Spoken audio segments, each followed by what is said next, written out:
Hello, welcome back to Her Healing Heart. My new story is ready. Enjoy watching. My stepfather looked at my 8-year-old son on Thanksgiving and told him he couldn't sit at the family table, said it was for family. My boy, my Levi, picked up his plate without a word and walked to a folding card table in the corner of the dining room, and I sat there, a major in the United States Army, a woman who had led soldiers through combat zones, and I didn't say a single word. Not that night. But less than a month later, I stood in my mother's kitchen, looked her straight in the eye, and told her, "One more word from your husband about my son, and there would be no more nice civil talks. I would handle him myself, clearly explaining where he stands and why my son is not his. Do you understand?" My mother just stared at me with her mouth open. So let me tell you how a decorated Army officer ended up ready to take apart her own stepfather piece by piece. It started on that Thanksgiving. My name is Roxana Bush. I'm 34 years old and I'm a major in the United States Army. I serve as the executive officer of a forward support battalion at Fort Liberty, North Carolina, which means I'm the second in command of about 550 soldiers. I've been in for 12 years, commissioned through ROTC right out of college at 22, 2 combat deployments, a Bronze Star. I've briefed generals, managed multi-million-dollar logistics operations, and once kept a supply convoy moving through a sandstorm that turned the sky the color of burnt copper. I say this not to brag. I say it so you understand that I am not a woman who panics easily. I'm not a woman who acts without a plan, and I am absolutely not a woman you want to cross when it comes to my child. Levi is 8. He's the kind of kid who sits at the kitchen table for 2 hours, gluing tiny pieces of a model airplane together and doesn't make a sound. He reads books 2 grade levels ahead. He says yes, ma'am, and no, sir, without being reminded. His father, a civilian named Toby I dated when I was 24,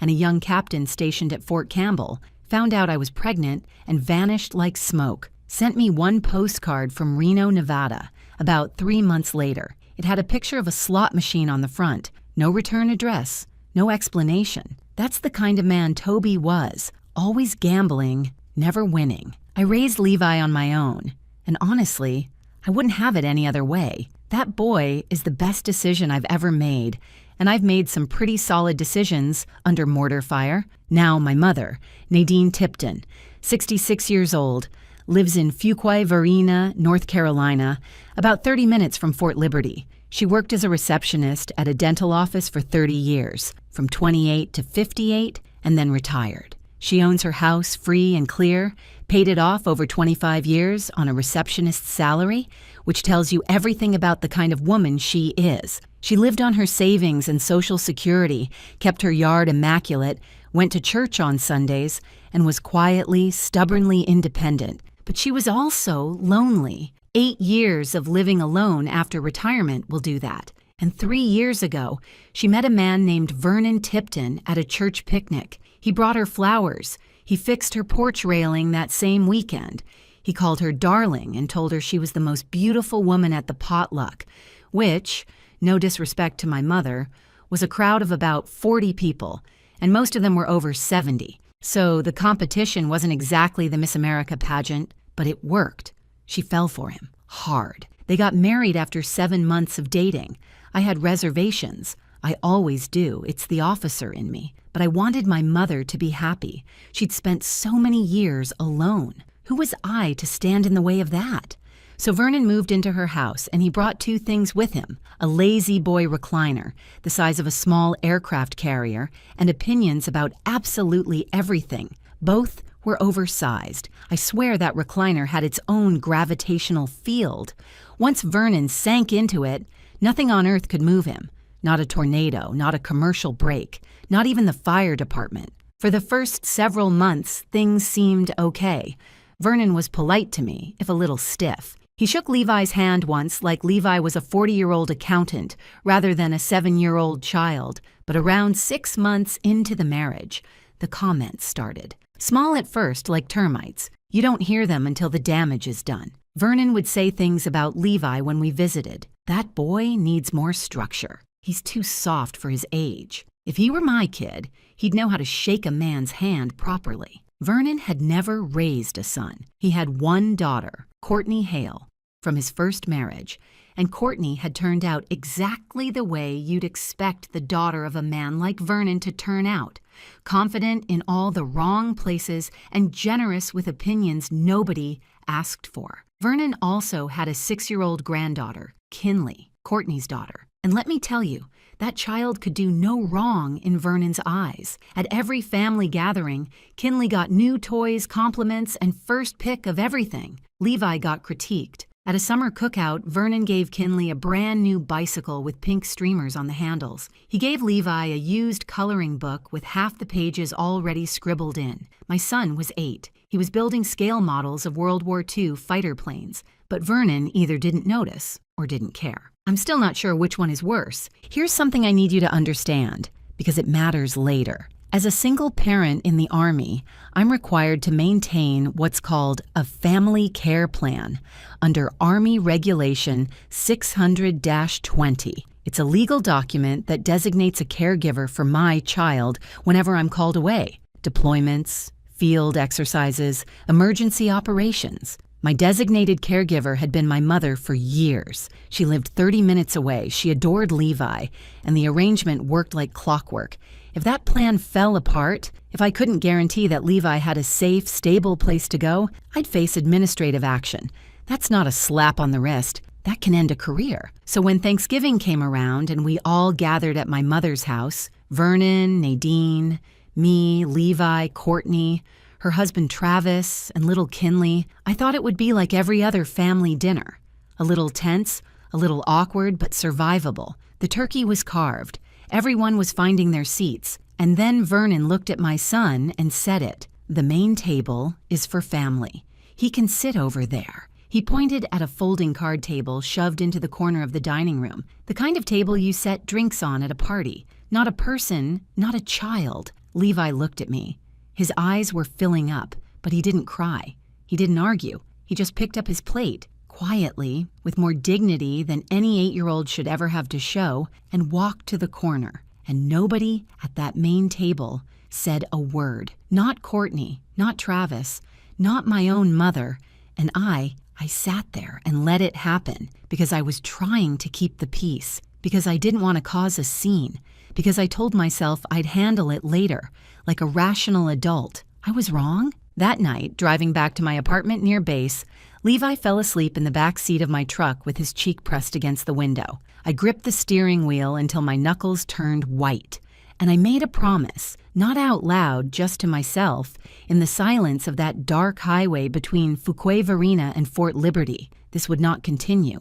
I didn't know yet how much worse things were about to get, but I knew something had shifted inside me that night, and it was not shifting back. Before we continue, hit that subscribe button and drop me a comment telling me where you're watching from and what time it is there. I read every single one, and your support means the world to me. December hit, and with it came a week-long battalion field training exercise at Fort Liberty. As the executive officer, I was responsible for the entire logistical backbone of that operation. 550 soldiers, vehicles, communications, supply chains.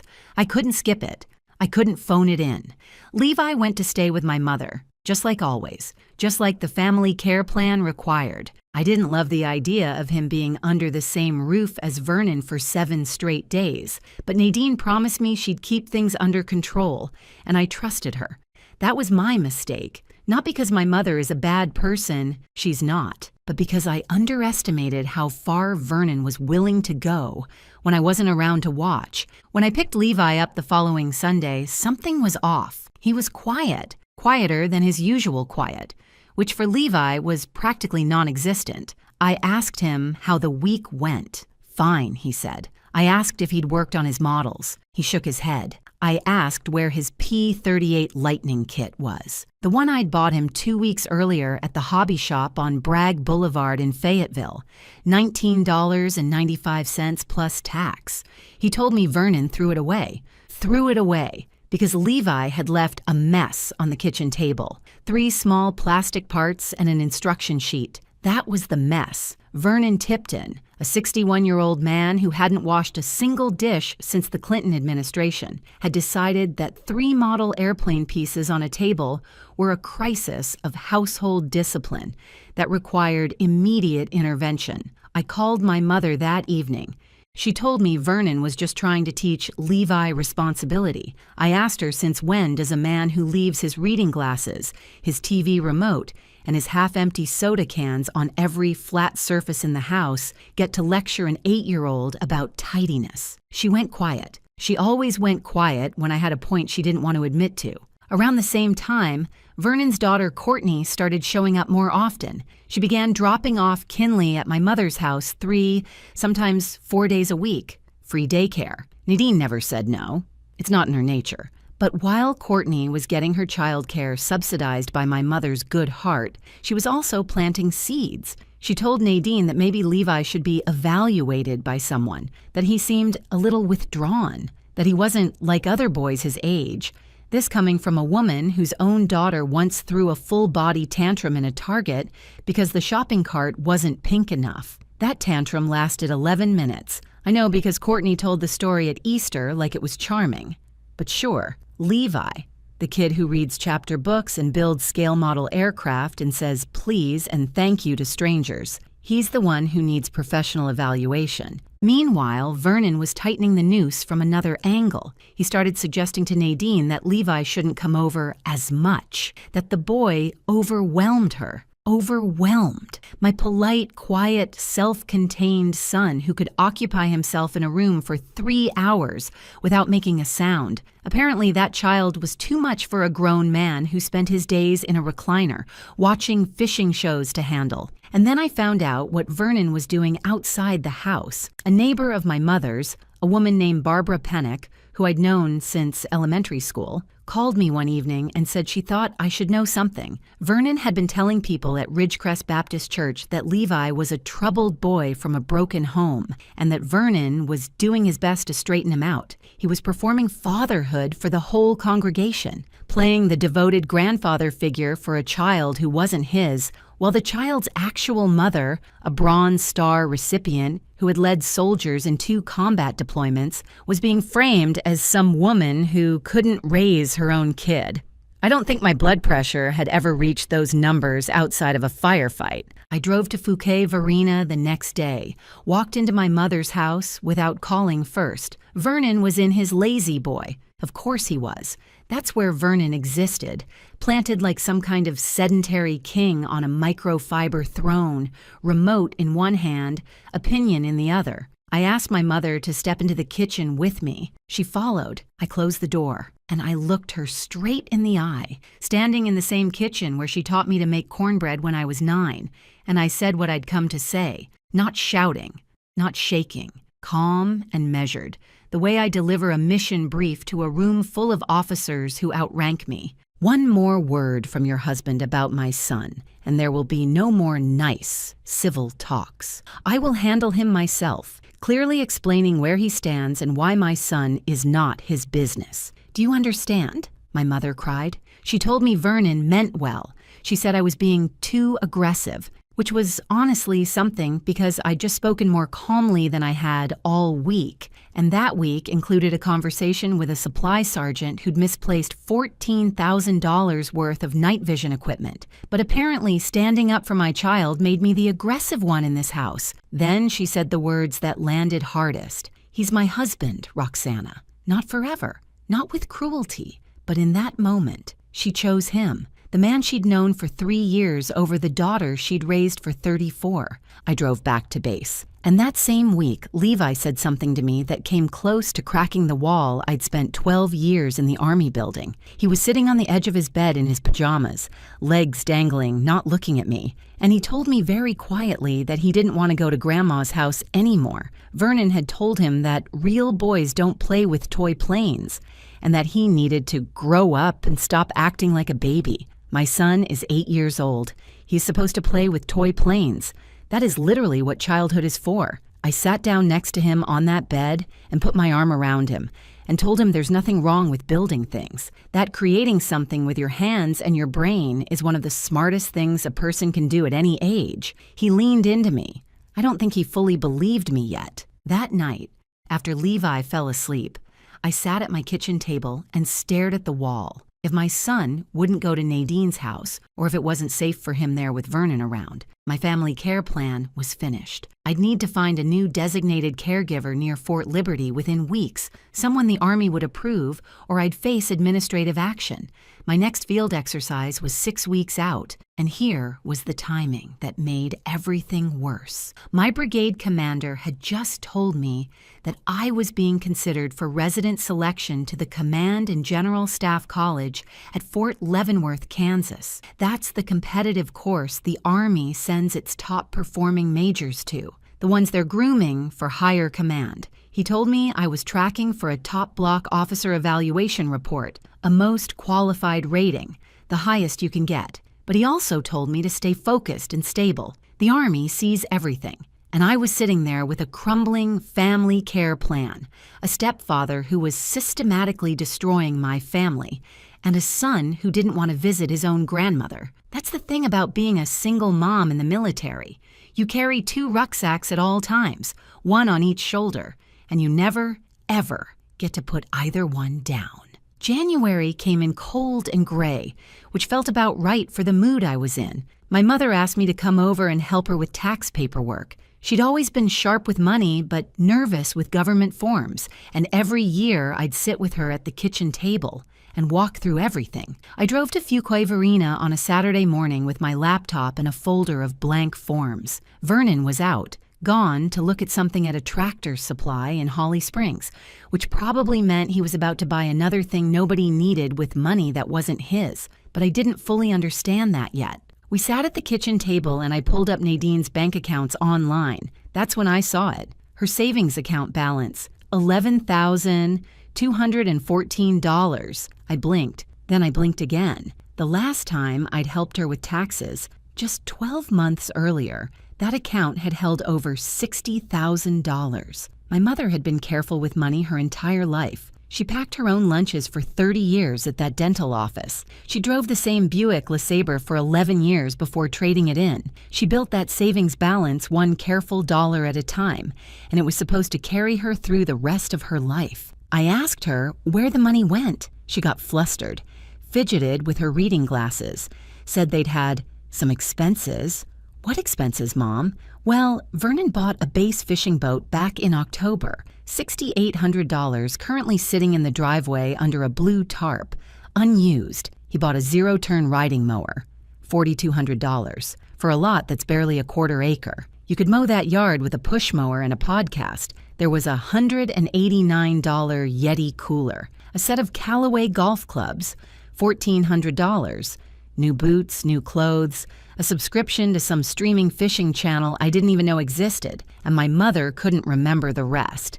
Just other things. The man owned a $189 Yeti cooler and had nothing to put in it except 3 Budweisers and a leftover ham sandwich. That cooler cost more per beer than a night at the Ritz-Carlton. Nobody was laughing. I drove home that afternoon and something in my brain shifted. Not just anger. I'd been angry for weeks. This was something colder, something more focused. The same feeling I get when a logistics problem hits my desk and the numbers don't line up. When something's wrong in a supply chain, you don't guess, you trace the data. So that's what I did. I started with public records. Vernon always told people, my mother, the church, anyone who'd stand still long enough, that he was a retired regional manager from Pep Boys, the auto parts chain, like he'd overseen an entire territory. Important, successful. I made one phone call to Pep Boys Corporate Human Resources and asked for employment verification on Vernon Tipton. What I learned, Vernon had been an assistant store manager, one location, Wilmington, North Carolina. Not regional anything, not a manager of managers, just an assistant at one store. And he didn't retire. He was terminated 4 years ago. The HR representative couldn't give me the official reason, but the 3-second pause before she said, "I'm not able to discuss the circumstances of separation," told me everything I needed to hear. One phone call. That's all it took to collapse the first lie. And in my experience, both military and personal, when one lie collapses, there's always another one right behind it. So I dug further. Court records found Vernon's divorce filing in Lee County, Florida. First wife, Donna Jessup, Fort Myers. Marriage lasted 4 years. Ended 6 years ago. I found a working phone number through a public records search and called her on a Tuesday evening. What Donna told me made my stomach physically drop. Same story, the same exact story. Vernon met Donna at a community cookout. Charming, helpful, fixed things around her house. Called her sweetheart. They got married.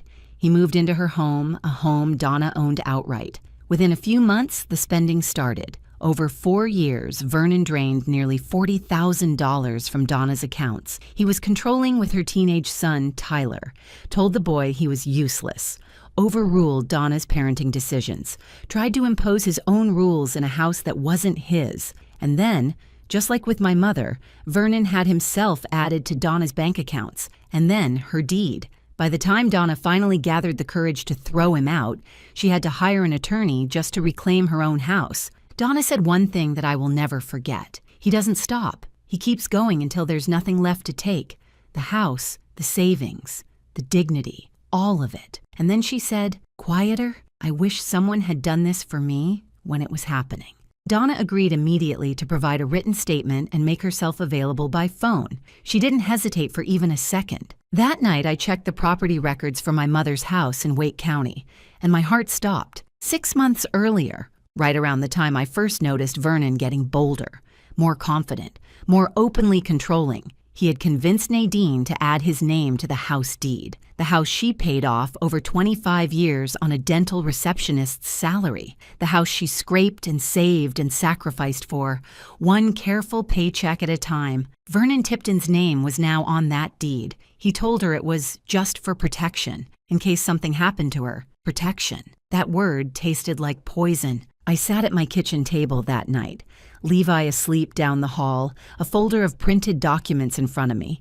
Bank records, property filings, employment verification, Donna's phone number on a yellow sticky note, and I finally saw Vernon Tipton for exactly what he was. Not a grumpy old man, not a difficult stepfather with old-fashioned ideas. A system, a pattern with legs. He finds women who are alone, women with homes and savings and good hearts and no one standing guard. He moves in. He charms them. He isolates them from anyone who might ask questions. He drains the money. He takes the house. And the cruelty toward Levi, the comments, the exclusion, the deliberate humiliation, that wasn't personal. It was tactical. Every insult, every cold shoulder, every thrown-away model airplane was designed to push me away. If I stopped visiting, if Levi refused to come, then nobody was watching Nadine. Nobody was checking the accounts. Nobody was looking at the deed. Vernon Tipton thought he was running a masterclass in quiet manipulation. What he didn't realize is that his stepdaughter had been literally trained by the United States Army to identify hostile strategies, build an intelligence picture, and dismantle the threat, piece by piece, methodically, without making a sound. I pulled a legal pad from my desk drawer. In the Army, when you plan a mission, you write what's called an OPORD, an operations order, 5 paragraphs. Situation, mission, execution, sustainment, command, and signal. I'd written hundreds of them over 12 years, led briefings on them at 3 in the morning in rooms where everyone smelled like diesel and coffee. This one would be different. This one was personal. At the top of the page, I wrote Vernon's full name and drew a clean circle around it. Vernon Tipton was about to become the target of an operations order he never saw coming. Over the next 3 weeks, I built a case the way I build an operations plan. One verified fact at a time. No assumptions, no gaps. Every evening after Levi went to bed, I sat at the kitchen table with my laptop, my legal pad, and a growing folder of printed documents. I created a timeline of Vernon's financial moves going back 2.5 years. Every purchase, every withdrawal, every charge on my mother's credit card. I cross-referenced bank statements with Vernon's social media posts. The man actually posted photos of his base boat the day he bought it, captioned retirement perks, with a sunglasses emoji, posted his Callaway golf clubs a week later. Each post had a date.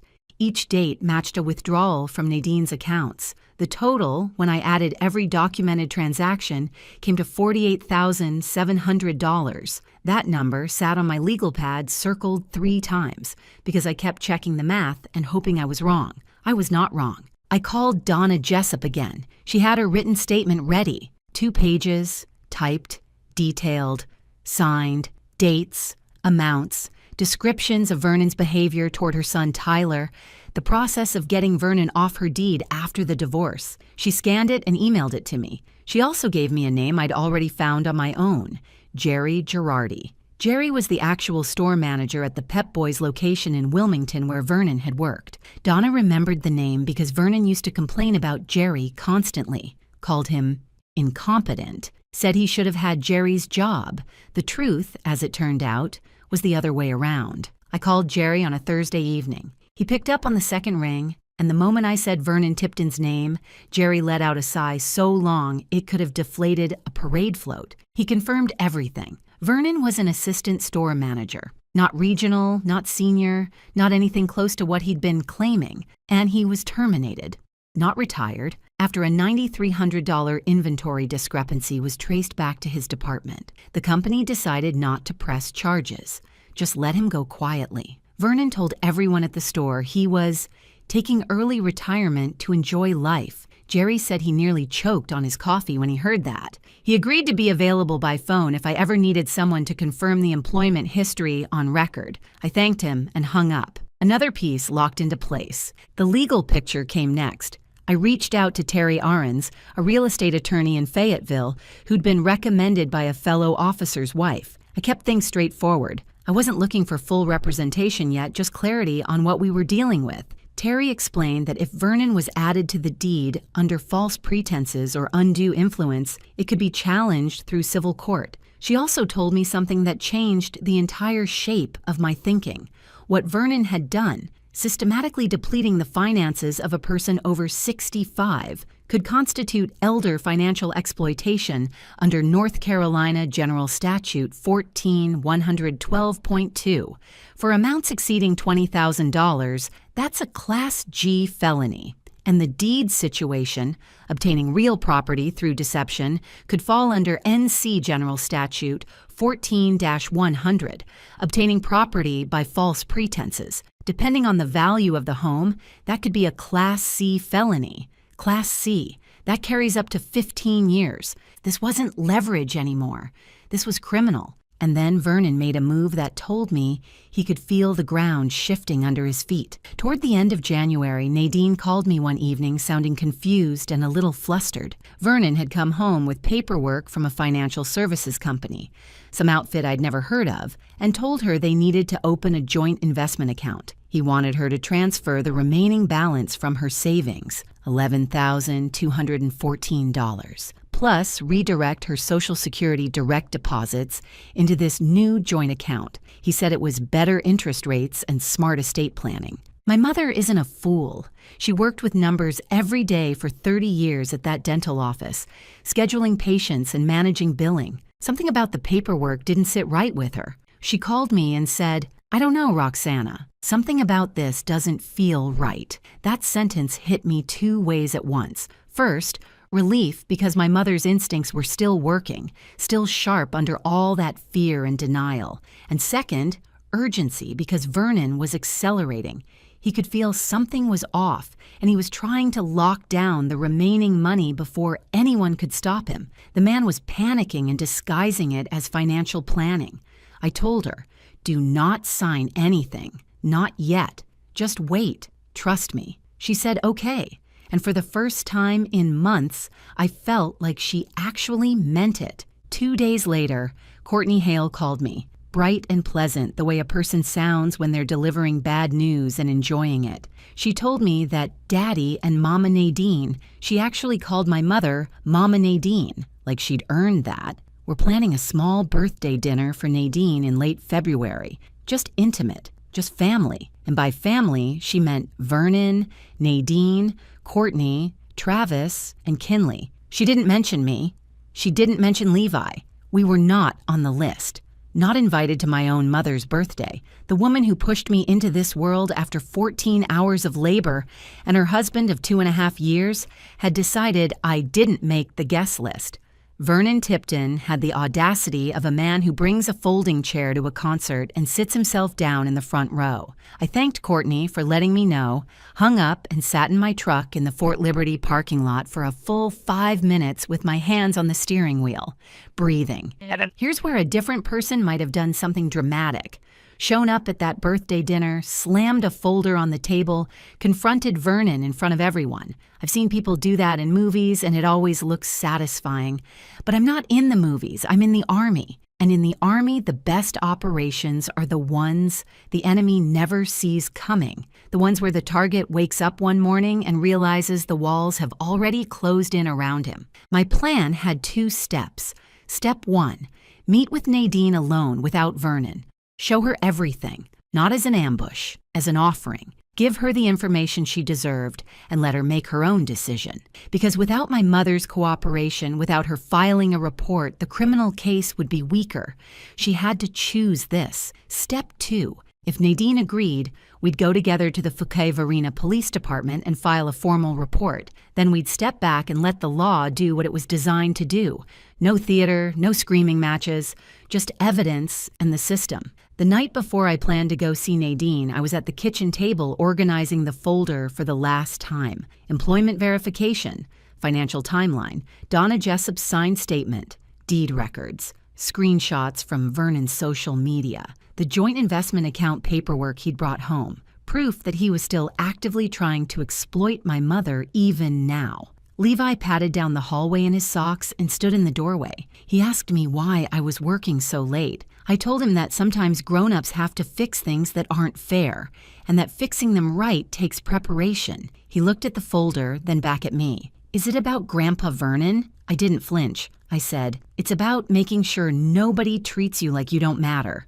Because you do, more than anything in this world. He walked over and hugged me. Then he went back to bed without another word. I set my alarm for 0500, like always. 12 years in the Army and I still can't sleep past 5. That morning, though, I was up at 4. Some missions you just don't want to be late for. Vernon Tipton went to the VFW hall in Fouquet-Varina every Tuesday for their lunch crowd, sat at the bar, ate the meatloaf special, and held court with actual veterans about topics he had no business discussing. The man had never worn a military uniform in his life, unless you count the Pep Boys polo shirt, which I assure you the Department of Defense does not. But there he was every Tuesday, nodding along with men who'd served in Vietnam and Desert Storm like he was one of them. I picked a Tuesday. I arrived at my mother's house at 11:15 in the morning, mid-February, the sky flat and overcast like a wool blanket stretched across North Carolina. Vernon's truck was gone. Good. I parked in the driveway next to the tarp-covered fishing boat and walked to the front door with my folder under my arm. Nadine opened the door and looked surprised, then immediately worried. She could tell from my face that this wasn't a casual visit. Mothers always can. I asked if we could sit at the kitchen table. She put on a pot of coffee. Because my mother's response to everything from a rainy afternoon to the collapse of civilization is to put on a pot of coffee. And we sat down across from each other. I started gently. I didn't raise my voice. I didn't accuse. I said, Mom, I need to show you some things, and I need you to look at all of it before you say anything.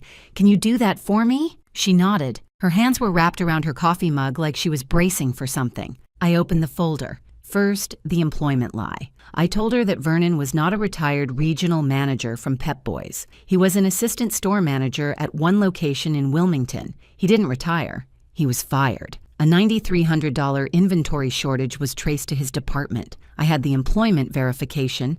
I had Jerry Girardi's contact information if she wanted to hear it firsthand. Nadine didn't speak. Her jaw tightened. This was the story Vernon had told her when they were dating. The successful, responsible man who'd managed an entire region and retired comfortably. It was the foundation she'd built her trust on, and I'd just pulled it out from under her. Second, the money. I laid the timeline on the table. Every purchase, every withdrawal, every credit card charge matched to dates and amounts. The fishing boat, $6,800. The riding mower, $4,200. The golf clubs, $1,400. The Yeti cooler.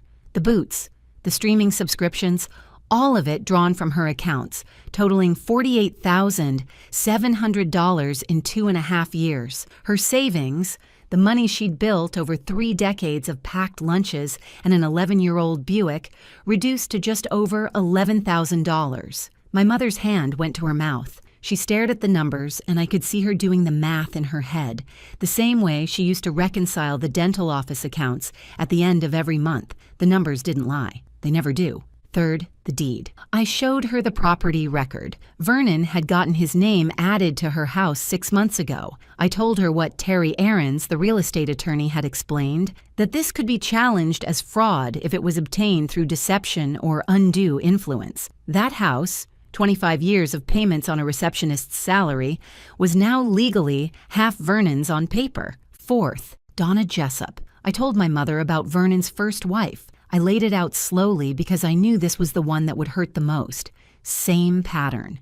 Identical. Vernon married Donna, moved into her home, drained $40,000, was cruel to her teenage son, got himself on the deed. When Donna finally pushed him out, she had to fight in court just to reclaim her own property. I put Donna's signed written statement on the table and told Nadine I could call Donna right now if she wanted to hear it herself. The phone was in my hand. My mother was crying. Not the loud kind, the quiet kind. The kind where tears just slide down and the person doesn't even bother wiping them. I waited. I didn't push. This was her moment, not mine. And then Nadine did something I did not expect. She stood up, walked down the hallway to her bedroom, and came back carrying a shoebox, a plain brown shoebox with a rubber band around it. She set it on the table and opened it. Inside were receipts, bank printouts she'd circled with a ballpoint pen, a handwritten list on the back of a church bulletin, amounts she couldn't account for,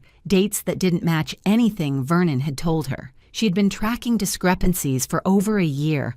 My mother knew. Not everything. She didn't know about Donna Jessup. She didn't know about the firing, but she knew the money didn't add up. She'd known for months. She was scared to confront it, because admitting it was true meant admitting she'd been fooled. And admitting you've been fooled at 66 by a man you let into your home, your bed, your bank account felt unbearable to her. She looked at me through wet eyes and said, I didn't want to be the old woman who got tricked. And I said, you're not. You're the woman who kept the receipts. We held each other in that kitchen for a long time. No, I told you so. I swore to myself I would never say those words. She was my mother. She was brave enough to keep that shoebox even when she was terrified of what it meant. That's not weakness. That's a woman gathering evidence when she doesn't even know she's gathering evidence. When we sat back down, I explained the legal reality. What Vernon had done almost certainly qualified as elder financial exploitation under North Carolina law, a felony. The deed situation could be a separate felony charge, but for law enforcement to act effectively, they needed the victim to file a report. Without Nadine's statement, prosecution would be significantly harder. I wasn't going to force her.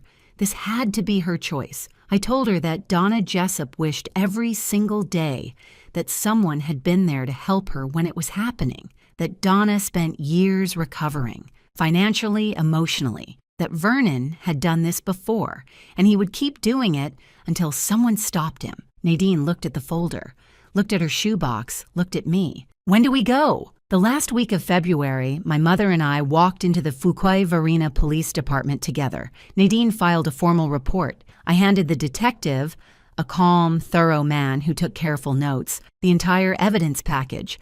Bank records, property filings, employment verification, Donna Jessup's signed statement with her contact information, Vernon's social media screenshots matched to withdrawal dates, and the joint investment account paperwork Vernon had tried to get Nadine to sign. The detective reviewed the package slowly. Then he looked up and said, in a tone that was clearly off the record, that this was one of the most organized evidence presentations he'd ever received from a victim's family. I told him 12 years of Army staff work had to pay off somewhere. He almost smiled. The case was referred to the Wake County District Attorney's Office, and then began the hardest part, waiting. The DA needed time to review.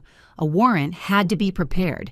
Nadine had to go home and act normal, sleep in the same house as Vernon, cook dinner, watch him sink into that lazy boy every evening and talk about taking the boat out in the spring. 3 weeks of pretending everything was fine while the walls closed in around a man who had no idea they were moving. I coached my mother, don't change your routine.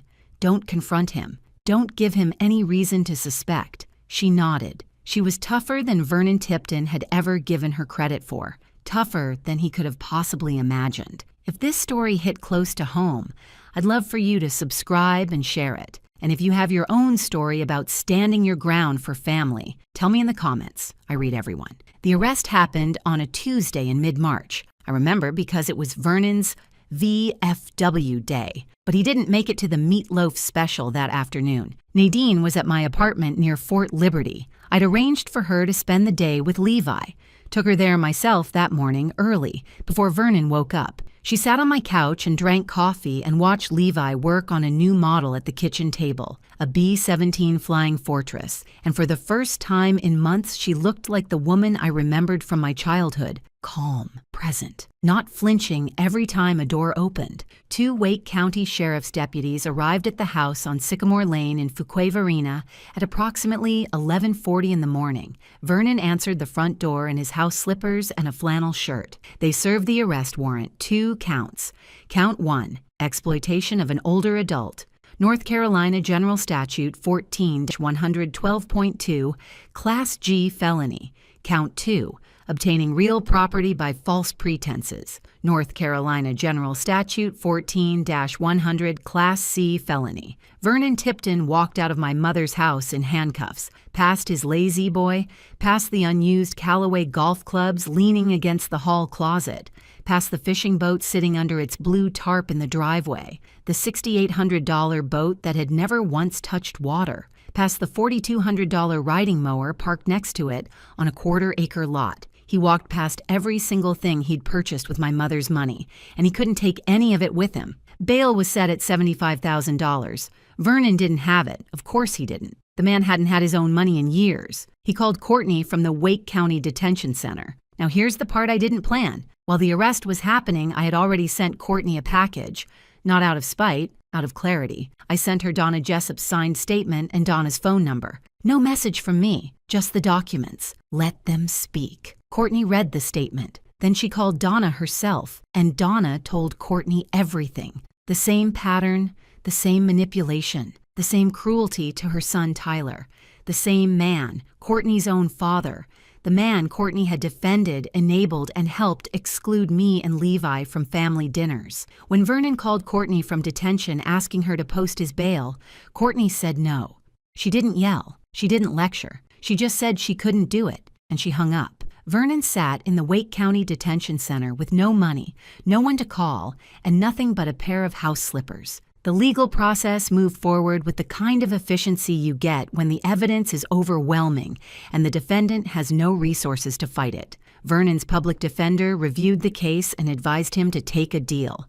Facing a Class C felony on Count 2, which carries 44 to 182 months in North Carolina, Vernon agreed to plead guilty to Count 1, the Class G felony. The plea deal, 18 months in a North Carolina state prison, full restitution of $48,700, and a permanent restraining order. No contact with Nadine Tipton, Roxana Bush, or Levi Bush, ever. The deed was handled through civil proceedings. Terry Ahrens filed on Nadine's behalf, and because the criminal case had already established fraud, the quitclaim was voided. The house, every square foot of it, went back to Nadine's name alone, where it belonged, where it had always belonged. As part of the restitution order, Vernon's assets purchased with Nadine's funds were seized. The base boat, the golf clubs, the riding mower.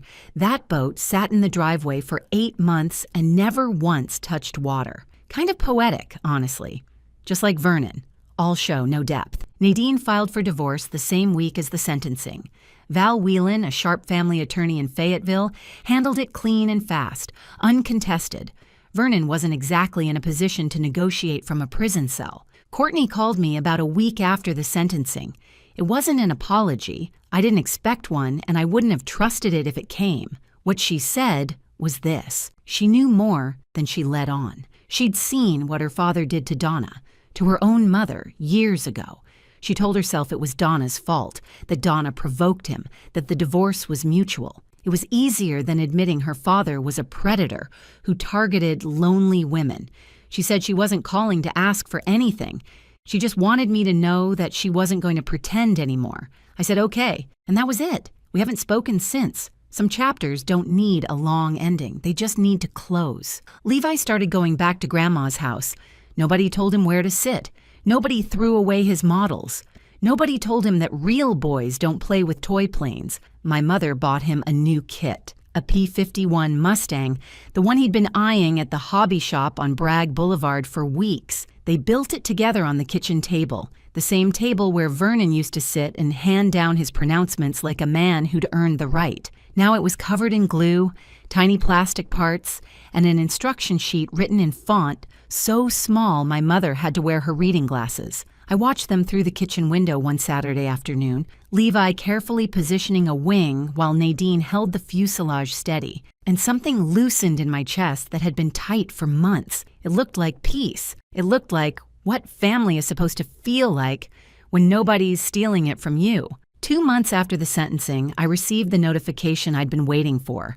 Selected for CGSC resident at Fort Leavenworth, Kansas, Command and General Staff College, the course the Army sends its best majors to, the ones they're investing in for senior leadership. My brigade commander called me personally, told me I'd earned a top block officer evaluation report, most qualified, told me I was one of the strongest officers in the brigade. I thanked him and hung up and sat in my truck for a minute, because sometimes good news needs a quiet moment before it feels real. My family care plan was solid again. Nadine in her own house with her name on the deed, her savings slowly rebuilding, and her grandson safe at her kitchen table. Funny thing about clearing the noise out of your life, suddenly you can hear yourself think, and when you can think clearly, you perform at your best. I keep my savings in a separate account nobody else can touch, by the way. 12 years in the Army taught me that. One account for bills, one for emergencies, and one that nobody knows about. Not my mother, not my chain of command, not anyone, because you never know when the ground is going to shift, and when it does, you need to be standing on something solid. Thank you so much for staying with me through this one. I've got more stories just like this already waiting on your screen. Go ahead and tap one, and I'll meet you right there. See you in the next story.